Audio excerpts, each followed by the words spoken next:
Ho ho ho, you motherfuckers. Welcome to a holly jolly episode of fucking Terror Reels. I don't get it.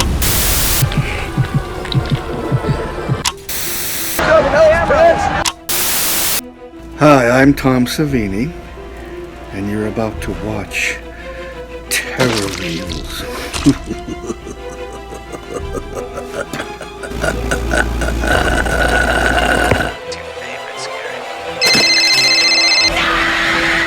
Merry Christmas, and I hope everyone has a good new year, because you know what? Fuck 2020. I know this was a hard year, and it might push you towards, some shit that make your life a little easier, like automation. But don't fucking fall for it. This movie will show you exactly where we'll be if we let the machines win and we fucking kill our species. So if you like to think to yourself and not die off, pull out your pencils and take note as we stroll through my absolute favorite movie of all time. The 2015 sci-fi psycho thriller A24 distributed masterpiece, Ex Machina. I guess usually when you're at work and your emails and IMs start blowing up, it's fucking bad news. But not for Caleb, played by Domhnall Gleeson, aka fucking General Hux. Everyone's congratulating him on winning the corporate sweepstakes and getting an all expenses paid trip to his boss's house. Follow the river! Got it! Keep your heads down and get clear of the road! Okay. Isn't this something you shouldn't have fucking started with? We went a lot shorter if fucking Caleb hopped out of the helicopter and got his fucking head torn off. Caleb finds his way to the CEO's house, and where these two will meet for the first time. Nathan, played by Oscar Isaac, welcomes Caleb with open arms. Dude! Been so looking forward to this week with you. Nathan, at first impressions, seemed like he'd be a cool supervillain, like Hank Scorpio from The Simpsons. But we learn it's just because he's an isolated genius that wants to play God. Nathan shows Caleb to his room and starts explaining what's going on. But first... Blue Book non-disclosure agreement. Take your time, read it over. I mean, I guess that would throw me off too, but fuck it. That Nathan gives him the option, you can either sign up for the mystery week, or just have a week of partying. Caleb signs the NDA, and that's when we're introduced to the plot of the entire movie. The Turing test. It's when a human interacts with a computer. And if the human doesn't know they're interacting with a computer, the test is passed. And what does a pass tell us? That the computer has artificial intelligence. Aren't you glad you signed that NDA now? A bit later, Nathan watches as Caleb walks into the room separated by glass walls, and he notices a speaker on the wall has some cracks in it. Before he notices... I'm pleased to meet you, Ava. I'm pleased to meet you too. Here she is, Ava, played by Alicia Vikander, the AI system that Caleb has been brought to test. Besides her robot arms and hollow midsections, she seems pretty human to me so far. They begin talking back and forth, but I can't tell who's testing who here, even with the boss watching. This is just a short face-to-face meeting. I turned to Caleb, and he looked up at me and he said, "You're not a man, you're God." Nathan seems pretty excited based on how excited Caleb is about Ava. Caleb can't shut the fuck up, and Nathan just wants to have a beer and hang out. I mean, he's been talking to nothing but machines that he's created for how long? I could see him not wanting to talk about business all fucking day for the first time when he has an actual human being living with him. Later that night, Caleb can't sleep, so he decides to flip through the channels, but only to find out that every channel is a different camera angle on Ava. Or I could watch a man-made robot think for itself all day, but then... Power cut. Backup power activated. The building goes into lockdown, and Caleb can't get out of his room. This is a safety feature for the building.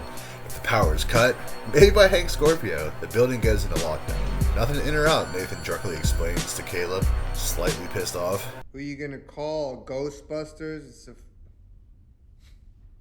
a movie, man. Yeah, we know. Ghost gave Dan Aykroyd oral sex. Caleb doesn't know what to make of this little chat and just goes back to bed. The next day, Caleb wants to try a different approach with Ava, but Nathan blindsides him with the thought, Now the question is, how does she feel about you? During Caleb's interrogation, Ava decides she wants to know about Caleb as well. He's just a typical parents died in an accident, I became a super code wizard, and now I live in a small apartment alone story. This seems to touch Ava, but does it? How the fuck would she know? But she thinks she does. Ava starts asking Caleb about Nathan. Right before the power cuts out, the building goes into lockdown. No power equals no camera to spy on Ava, and she knows this.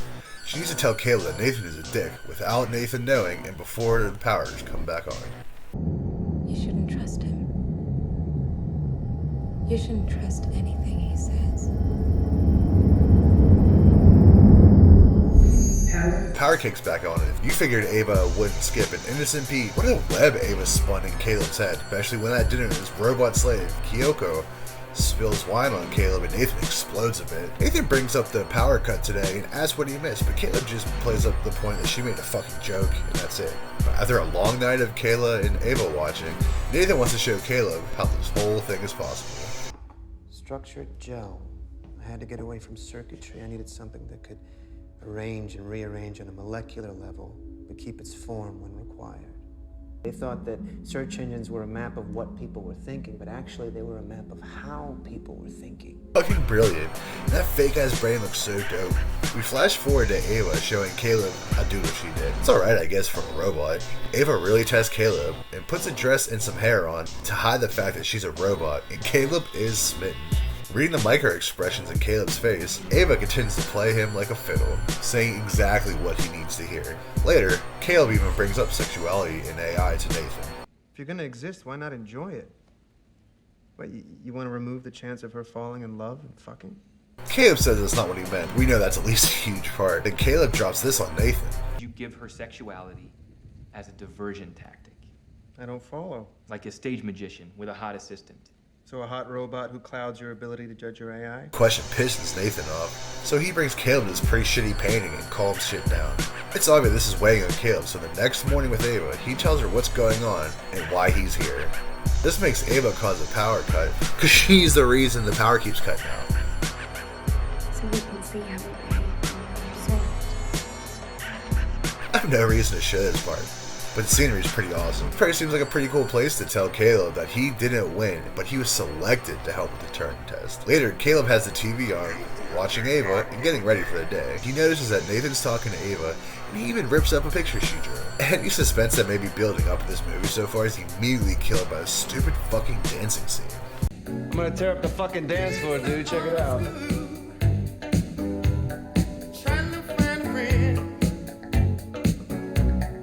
I don't know what the fuck's going on here, it seems crazy out of place. Ava has a string of tests for Caleb, and he fails most of them because she's a robot and can read his fucking poker face. Then she asks what will happen if she fails the test. She then shows a ripped up picture that she drew of Caleb, and the power goes out. Question 5.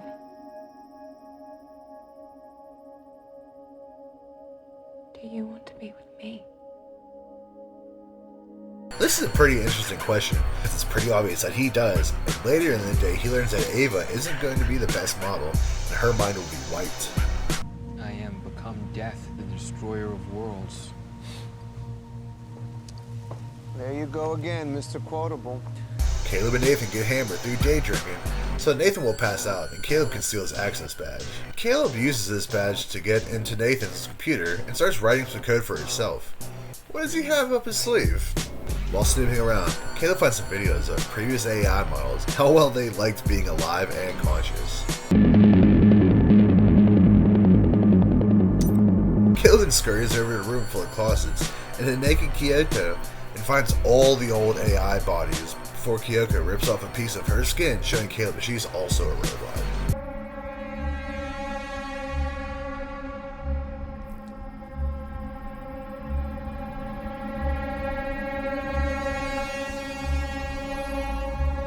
Caleb starts losing his mind a little bit. Can't figure out what's real and what's not. How do we know he's not a robot?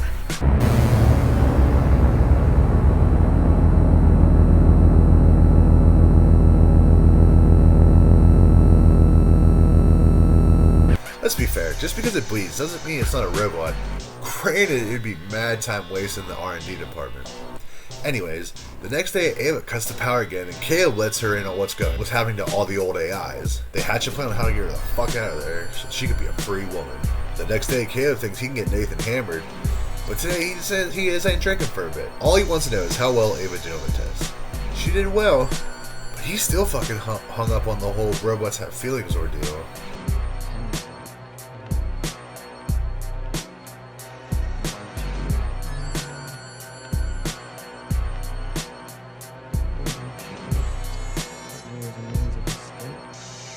Nathan knows something is up, and he saw the video of Caleb cutting himself and knows that he's going a bit mad.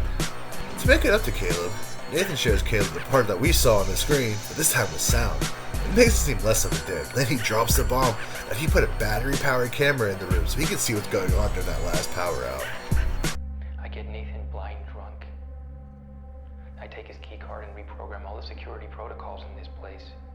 When he wakes up, he's locked inside and we've walked out of here. Now this isn't that crazy. Nathan is a scientist after all. This is way bigger than Caleb. Caleb starts realizing everything that's been going on and how he was selected. Did you design Ava's face based on my pornography profile? Caleb's acting like he's angry, but it can't be that big of a surprise to him. The power goes out like intended, but this time, instead of the building going to lockdown, the code that Caleb entered the previous night was to keep the building unlocked during these power surges. Caleb's a good actor and tells Nathan he knew what was going on. It's too late. Eva has been out of her forever room.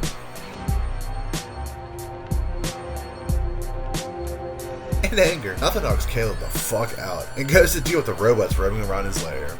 Ava starts charging towards Nathan and he commands her to stop. She's not about to listen to this turd. In anger, he smashes Ava's arm off and begins to drag her, but he needs to watch where the fuck he's going.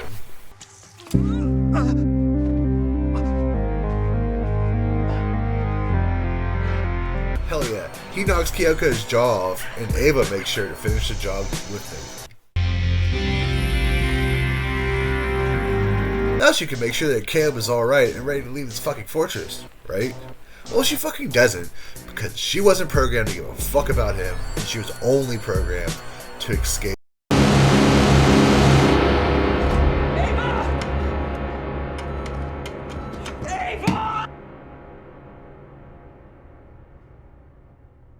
And that's exactly what she did. This is why you can't trust robots. Caleb is smart as fuck, and he thought he could trust this robot, and look where that got him. He's gonna die now. Ava gets a new arm from an older model, and takes the skin so she covers up her robotic body, and then she's fucking out, off to the nearest intersection.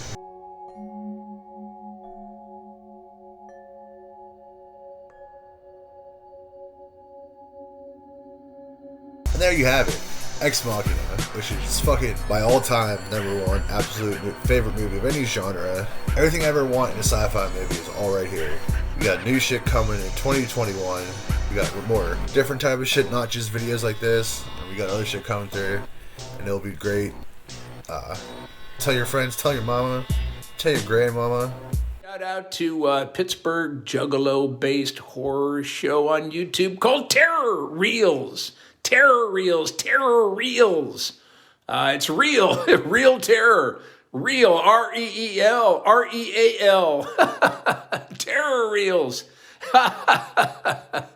Terror Reels. Hey, dog will hunt. Get that bitch. You dented my plate. My brain is burning. Terror Reels. Goodbye.